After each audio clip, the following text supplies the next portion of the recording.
El caso de Gillian Maher. Hola a todos. 3 veces por semana en este canal te traeremos los crímenes que han impactado a todo el mundo, desde desapariciones hasta los más terribles asesinatos. Injusticia, impunidad, corrupción y las más duras sentencias serán los acompañamientos de estas historias. Antes de comenzar con el relato, te pido que te suscribas y actives la campanita con todas las notificaciones. Tampoco olvides dejar tu like, ya que de esa manera podré seguir creando contenido. Sin nada más que decir, analicemos juntos todos los detalles de esta historia criminal. Edith y George McKeown se llenaron de alegría cuando nació su hija Gillian McKeown el 30 de octubre de 1982 en Drogheda, Irlanda. De larga cabellera castaña, la hermosa niña pasó su primera infancia en el pueblo de Termonfeckin, un poco más al norte. La llegada de su hermano menor Michael significó mucho para Gillian, y desde un primer momento se hicieron inseparables. Cuando el padre consiguió un trabajo en Perth, Australia, la familia se mudó a esa nación. Fue una época feliz. Vivieron rodeados por playas resplandecientes, exuberantes parques verdes y un paisaje urbano limpio, ideal para el disfrute. En el vecindario y en la escuela, prácticamente no había niño que no se enamorara de Gillian. La pequeña irlandesa era muy bella, pero además poseía una gracia única y una sonrisa franca y cautivadora. En 1996, la familia tomó la decisión de volver a la tierra natal. A su debido tiempo, Gillian inició estudios universitarios en la University College Dublin. Ella no era ni la líder ni la más inteligente del lugar, pero su personalidad y popularidad la convirtieron de forma natural en el centro de atracción. Fue así como conoció a Tom Maher. Él tenía 21 años y ella 19. Comenzaron a verse y fueron novios por varios años. Una vez graduada, Gillian consiguió trabajo en la emisora nacional irlandesa RTE. Su sueño era hacer carrera como escritora. En julio de 2008, la pareja contrajo matrimonio. Al año siguiente, decidieron mudarse a Melbourne. Gillian se sentía en gran medida australiana. Su infancia y adolescencia allí formaban parte de su identidad y conservaba preciosos recuerdos del país y su estilo de vida. La pareja se instaló en un departamento en la calle Lux Way, muy cerca de la estación de Brunswick. Enseguida, la joven se convirtió en la vecina que cantaba, pues la gente de los apartamentos contiguos nunca escuchó una palabra cruzada entre la hermosa joven y su amable esposo Tom. Sí se escuchaba, en cambio, su voz femenina encantadora, entonando melodías antes o después del trabajo y los fines de semana. Gillian consiguió trabajo en un cargo administrativo para la Australian Broadcasting Corporation y ocasionalmente en la estación de radio 774 ABC Melbourne. No le tomó nada de tiempo causar buena impresión entre sus colegas, que enseguida cayeron rendidos ante su alma alegre y jovial. Para mayor felicidad de la joven, su familia decidió volver a vivir en Australia, pero, al igual que en el pasado, se instalaron en Perth. Los separaba una distancia de 3.400 kilómetros, pero el contacto era estrecho como siempre. A mediados de 2012, George atravesó algunas complicaciones de salud y Gillian viajó para acompañar a los suyos. Durante las charlas que sostuvo con su hermano Michael, le hizo saber que las cosas con Tom marchaban mejor que nunca y que por primera vez en su vida, a sus 29 años, sentía grandes deseos de comprar una casa y posteriormente formar una familia. Una vez que su padre se recuperó, en septiembre Gillian estuvo de regreso en Melbourne, dispuesta a llevar a la práctica los deseos que le contó a su hermano. Pero no siempre los sueños se hacen realidad. Adrian Ernest Bailey nació el 14 de julio de 1971 en Melbourne. Era el mayor de 5 hijos y tuvo una infancia marcada por el abuso y el abandono por parte del patriarca de la familia. A la temprana edad de 18 años, Bailey se convirtió en un hombre casado y padre de un hijo, pero su conducta era indeseable, por decirlo menos. Durante el mismo período, violó y atacó a 2 mujeres, e intentó lo mismo con una tercera que afortunadamente pudo escapar. En 1991 fue condenado por esos delitos, pero solo estuvo en prisión durante 22 meses, y en 1993 fue liberado. Bailey se ganaba la vida como instalador de tuberías y también hacía turnos como repartidor de una panadería. Le obsesionaba mantenerse en forma, por lo cual dedicaba gran parte del tiempo libre a hacer pesas y a practicar judo. De cara a los demás, daba la impresión de ser un hombre pacífico. De hecho, solía hablar sobre budismo, era extrovertido y muy seguro de sí mismo. El único comportamiento que ponía en evidencia su verdadera naturaleza era su afición por los enfrentamientos. Si se le presentaba la oportunidad de pelear, no lo pensaba 2 veces y hasta parecía disfrutarlo. En 1995 se separó de su primera esposa y poco después inició una relación con otra mujer, con quien tuvo 2 hijos más, en 1998 y 2001. Pero de nuevo, mientras esta mujer estaba embarazada del segundo hijo, Bailey emprendió una terrible ola de violaciones. Esta vez, el blanco de sus ataques fueron las trabajadoras sexuales en el barrio costero de St. Kilda. En total fueron 5 mujeres, a las que atrapó por separado dentro de su vehículo antes de violarlas brutalmente. A todas las vio como víctimas fáciles debido al oficio que realizaban. Por la misma razón, creyó que no serían capaces de denunciarlo ante la policía. Sin embargo, fue arrestado por esos abusos sexuales y acusado de 16 cargos. El 26 de abril de 2002 se le condenó a 11 años de prisión por esos delitos. En marzo de 2010 fue puesto en libertad condicional y apenas 5 meses después reincidió en su accionar violento al agredir a un hombre afuera de un bar, causándole lesiones graves. Él se declaró culpable y en febrero de 2012 recibió una pena de 3 meses tras las rejas, dados sus antecedentes. No obstante, Bailey apeló contra la sentencia y obtuvo libertad bajo fianza. El ataque no hizo sonar las alarmas en la Junta de Libertad Condicional, ya que no se trató de un delito sexual. Bailey tenía 41 años y por ese entonces conoció a Ramisa Ali, una chica que trabajaba como enfermera. Iniciaron una relación y rápidamente empezaron a convivir. El viernes 21 de septiembre de 2012, Gillian eligió un vestido negro para ir a su trabajo en la sede central de ABC en South Bank. La decisión no fue casual. Tenía planes de salir con sus compañeros una vez completada la jornada laboral. Y en efecto, apenas pasadas las 5 de la tarde, la muchacha salió de la oficina junto a algunos colegas. Encima del vestido, se puso un abrigo para contrarrestar el fresco de 15 grados de aquella hora. Se dirigieron a una galería para celebrar el cumpleaños de uno de ellos, y posteriormente, cerca de las 9 p.m., fueron a un local en Brunswick.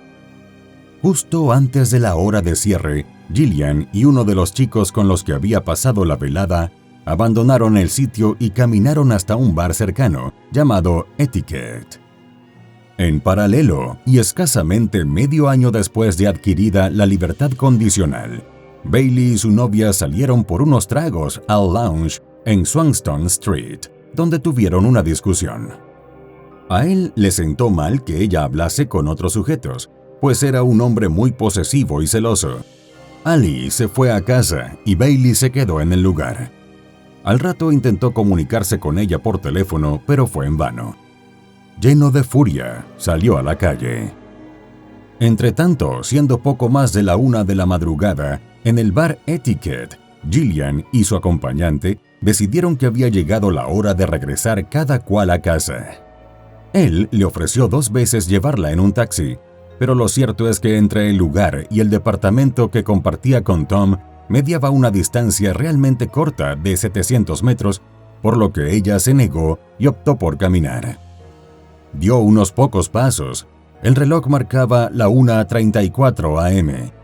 y justo ante la entrada de Chemist Warehouse, una muy reconocida cadena de farmacias australiana, se cruzó a un grupo de 3 personas y le pidió a una de ellas un cigarrillo. Precisamente en aquel punto de la calle Sydney solía terminar el ajetreo de las secuelas del viernes por la noche. Por allí siguió Gillian, con dirección a su hogar en Hope Street. Bailey estaba en el área en ese momento y vio a Gillian caminando sola. De inmediato se sintió atraído por su apariencia. Ella sacó su teléfono y marcó el número de Michael, pues quería saber cómo estaba su padre. Era la 1:35 a.m. Michael le respondió que le devolvería la llamada en 1 o 2 minutos. Bailey corrió detrás de Gillian y cuando estuvo ya muy cerca, redujo la velocidad para caminar. A la 1:36 a.m., Gillian pasó frente al Crust Pizza. El andar de la joven era razonablemente rápido y no parecía afectada por el alcohol. En su departamento, su esposo despertó y se dio cuenta de que ella no había vuelto de su salida. A la 1:37 a.m. le envió un mensaje de texto preguntándole si estaba bien. Intercaladas entre la zona comercial estaban una vieja casa de empeño tapiada y una parcela vacía cercada. De resto, el recorrido exhibía comercios de distinta índole, unos más modernos, otros pintorescos establecimientos antiguos y más adelante un pequeño recinto de tiendas de ropa de novia. Fue aquí donde las cámaras de la boutique los captaron al pasar, justo antes de la 1:38 a.m. Estaban a unas pocas tiendas de la esquina de Hope Street, y Gillian se hallaba a menos de 400 metros de un posible lugar seguro. Desde Duchess Boutique, Gillian dio sus últimos pasos sola, con Bailey persiguiéndola sin que ella lo notara. A poca distancia, colina arriba, brillaban las luces del restaurante a la Shaya. Pero Gillian giró hacia Hope Street y poco después, Bailey la agarró. Michael quiso comunicarse, como había acordado minutos antes, pero el teléfono de su hermana sonó varias veces sin que ella lo atendiera. El área que bajaba por la pendiente se abría y se extendía hacia atrás en rincones oscuros, llenos de cubos de basura y cerrados por 2 lados por altos muros de ladrillos. En el lado izquierdo del carril se encontraban las partes traseras de las tiendas de novias. Sus escaparates relucientes contrastaban totalmente con los sórdidos exteriores traseros de hojalata y maderas viejas.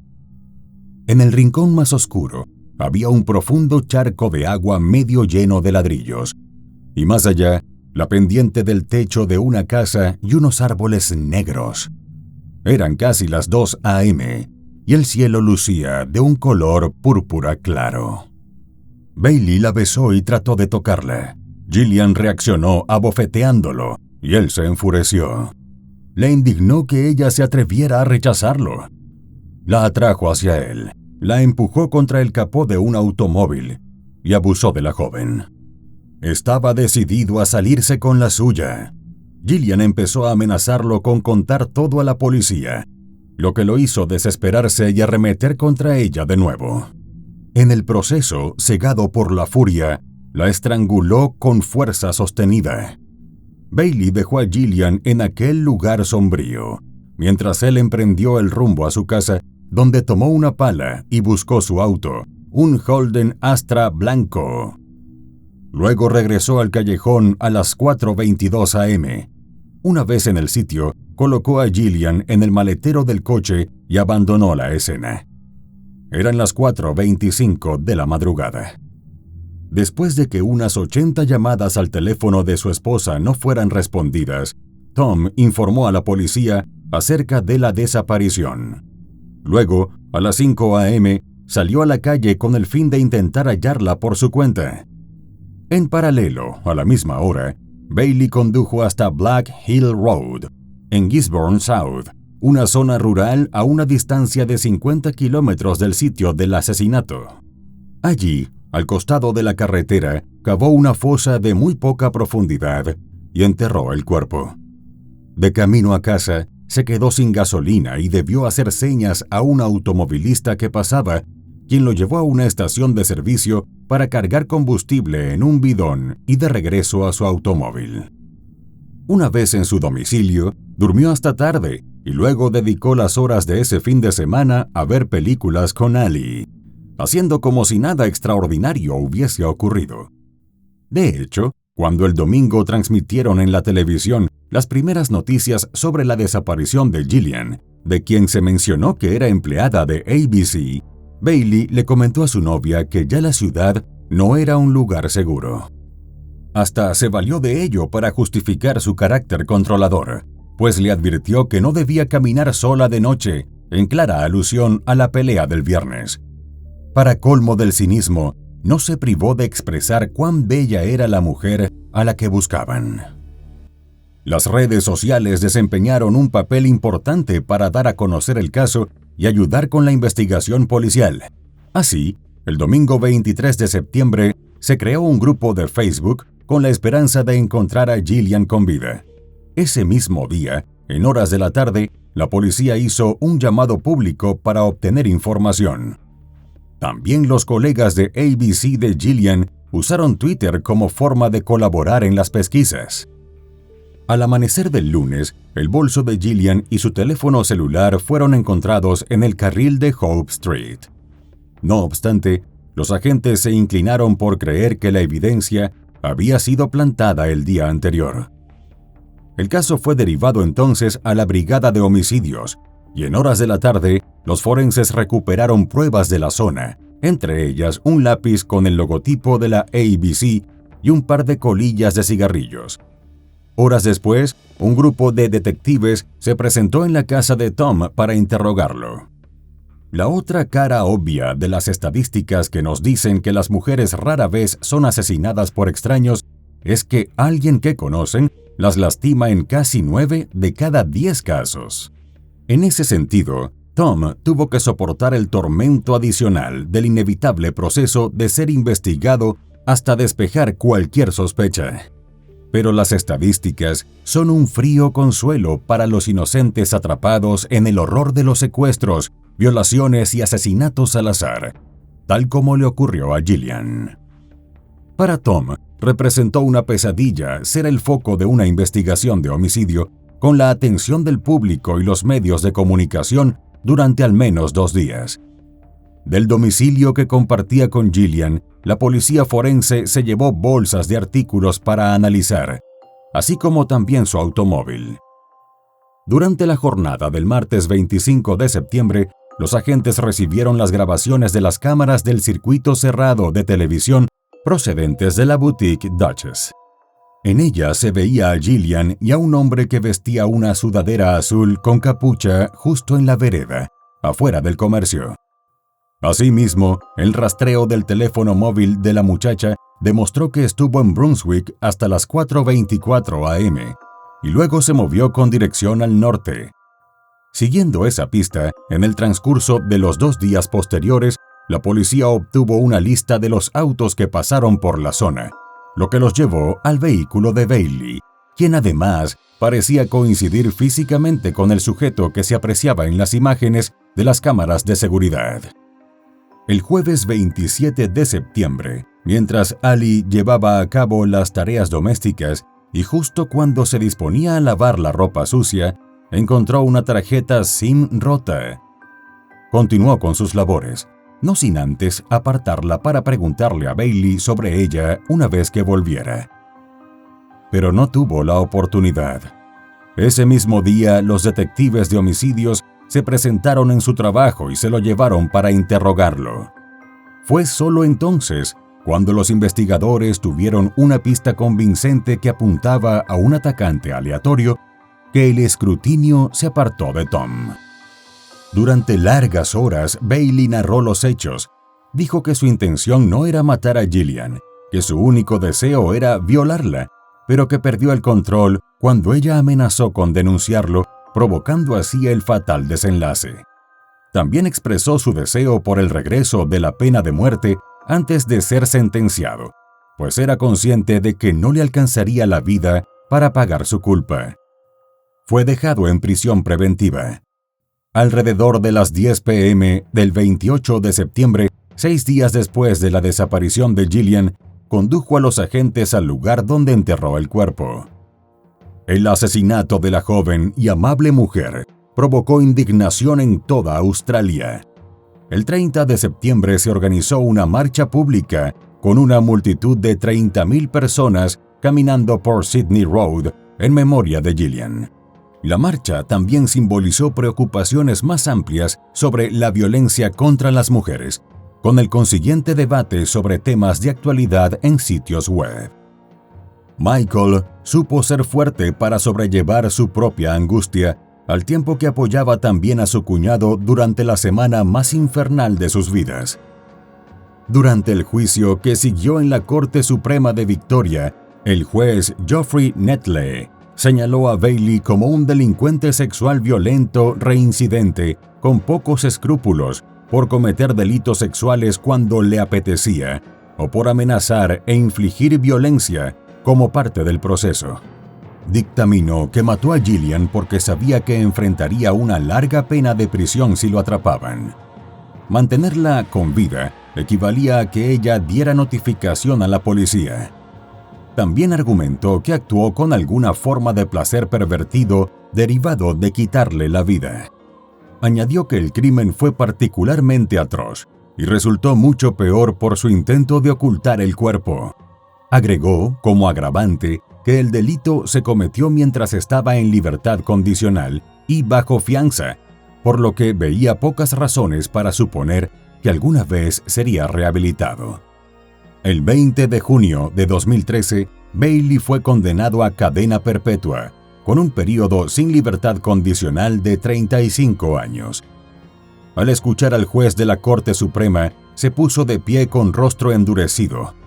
La familia de Gillian se sentó a menos de 10 metros de su asesino durante la sentencia. Bailey solo podía mirar al suelo. Como consecuencia de la tragedia, el gobierno de Victoria admitió que las leyes existentes habían fallado y que se necesitaban medidas más duras. En ese sentido, se introdujo una legislación para garantizar que las personas que reinciden mientras están en libertad condicional automáticamente vean cancelada o reevaluada dicha libertad. La misma legislación incluyó un apartado obligatorio para los delincuentes sexuales y violentos. El lamentable destino de Gillian generó emociones en las sociedades de dos países, el que adoptó y el de su nacimiento. En la gran ciudad donde murió y en el pueblo en el que nació al otro lado del mundo, los corazones se rompieron por el terrible final de quien fuera una niña sonriente a la que le gustaba cantar y una talentosa joven llena de sueños.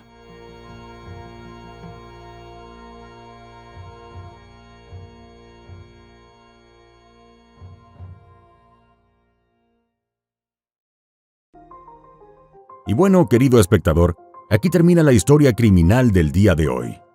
Me interesaría mucho saber tu opinión, así que te pido que la dejes en los comentarios del video, siempre con respeto a la víctima y su familia.